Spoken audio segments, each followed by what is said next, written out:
सामाजिक कार्यकर्त्या तृप्ती देसाई यांनी केलेल्या आरोपांचा नीलम गोऱ्हे यांनी खरपूस समाचार घेतलाय।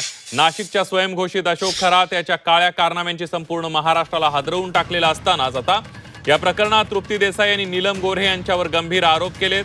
नीलम गोऱ्हे या गेल्या 5 ते 6 वर्षांपासून अशोक खरातच्या संपर्कात होत्या आणि राजकीय फायद्यासाठी त्याला भेटत होत्या असा खळबळजनक दावा देसाई यांनी केलाय।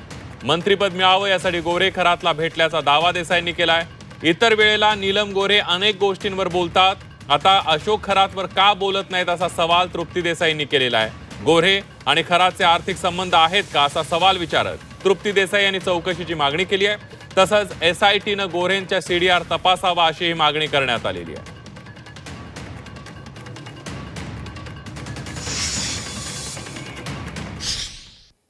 नीलमताई गोरे या ज्या आहेत त्या 6 ते 7 वर्षापासून अशोक खरातच्या भक्त आहेत आणि अशोक खरातला जे आहे ते आमदारकी मिळावी म्हणूनही त्या कॉलेज रोडच्या ऑफिसमध्ये भेटायला गेलेल्या होत्या।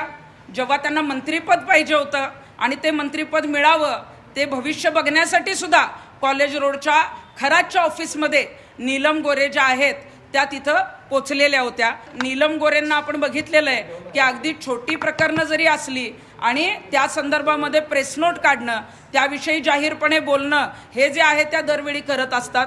अख्खं अधिवेशन झालं त्या उपसभापती म्हणून तिथं आहेत। महिलांच्या एका लैंगिक शोषणाचा मुद्दा आला तरी नीलमताई ज्या आहेत त्या तिथं पीडितेला भेटायला जातात। नीलम गोरे आतापर्यंत बोलल्या नाहीत।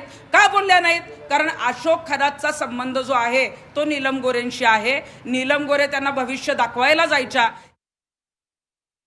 मी प्रबोधनकारी हिंदुत्व मानते।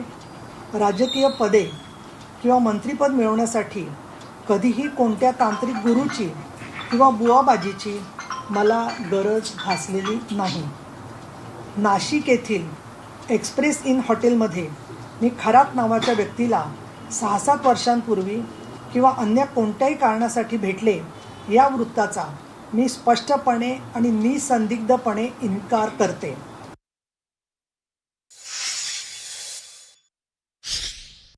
मग ज्यांची नावं आली नाहीत ह्या महिला नेत्या ज्या उच्चपदस्थ आहेत, मग आता नीलम गोरेंची चौकशी का करू नये? नीलम गोरेंनी हे का लपवलं? एवढं मोठं प्रकरण बाहेर आल्यानंतर तुम्ही जाहीरपणे तर बोललाच नाहीत, परंतु तुम्ही खरातकडे जात होता आणि तुम्हाला ही माहिती तो विकृत असल्याची आत्ता मिळाली आणि ह्या महिलांवर जे काही लैंगिक शोषण झालंय या संदर्भात आता नीलमताई आवाज उठवणार आहेत। असं नीलमताईंची कुठली प्रेस नोट, असं कुठलंही निवेदन मुख्यमंत्र्यांना लेखी तक्रार का दिली नाही? त्यामुळे नीलमताई गोरे यांची सुद्धा या प्रकरणात चौकशी होणं गरजेचं आहे।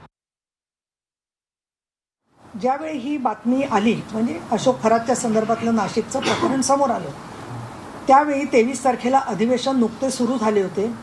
माननीय मुख्यमंत्र्यांनी SIT चौकशी आधीच म्हणजे 13 मार्च रोजी जाहीर केली होती आणि नंतर त्यांनी तेजस्विनी सातपुते यांची SITवरती प्रमुख म्हणून घोषणा केली। अशा वेळेला मी पीठासीन अधिकारी म्हणजे प्रिसाइडिंग ऑफिसर म्हणून काही भाष्य करणं अधिवेशन चालू असताना 23च्या अगोदर 1-2-3 दिवस आमची BSc झाल्यापासून ते अधिवेशन 25 मार्चला संपेपर्यंत हा संसदीय नियमानुसार चौकशीत हस्तक्षेप ठरला असता, कारण आम्ही जे चेअरवरून बोलतो ते निर्देश असतात सरकारला, हे मी या ठिकाणी नमूद करू इच्छिते। म्हणून मी अधिवेशनाच्या काळात संयम राखला। मात्र अधिवेशन संपताच 26 तारखेला मुंबईत एका वाहिनीने कार्यक्रम आयोजित केला होता।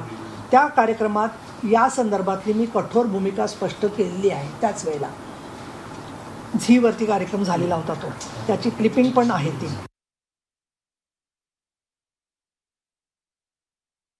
कोरोनाच्या आधी जेव्हा तुम्ही एक्सप्रेस इन नावाच्या 5 स्टार हॉटेलमध्ये पाथर्डी फाट्याला मुक्कामाला होता त्यावेळेला अशोक खरात तुम्हाला हॉटेलमध्ये का भेटायला आलेला होता?